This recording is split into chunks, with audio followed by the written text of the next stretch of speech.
J'ai été très touchée par son côté primaire, primitif, de l'utilisation de l'eau comme miroir.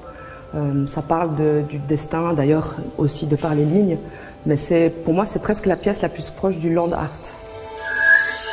Portrait par le photographe, portrait sur la couverture du magazine. Vogue, le journal de mode, c'est la couverture que tout le monde rêve de faire. C'est la couverture qui rend célèbre. C'est la couverture narcissique par excellence.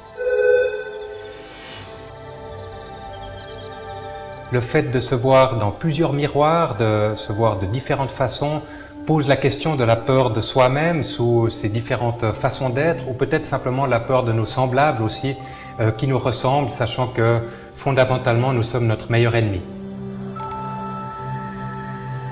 Alors j'ai vu plus la typo, le lettrage que leur réflexion. C'est-à-dire que j'ai vu plus le périmètre des lettres que j'ai vu plus autour que le contenu. Alors cette œuvre me plaît particulièrement parce que c'est en fait un dessin, c'est du trait avec un miroir et du coup on est dans le miroir, on est intégré à l'œuvre. Et c'est bizarre qu'un dessin nous donne la troisième dimension. Ça c'est vraiment assez exceptionnel.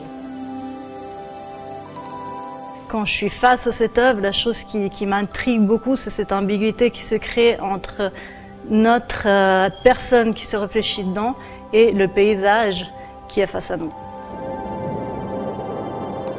L'œuvre propose une mise en abîme qui frappe le spectateur par sa capacité à réinventer des icônes de l'histoire de l'art tout en confrontant le public aux nouvelles technologies du XXIe siècle. C'est un objet cassé, c'est ça la chose la plus importante, c'est pour ça qu'il est intéressant. C'est le narcissisme qui ne fonctionne plus, c'est la nostalgie, c'est un memento mori.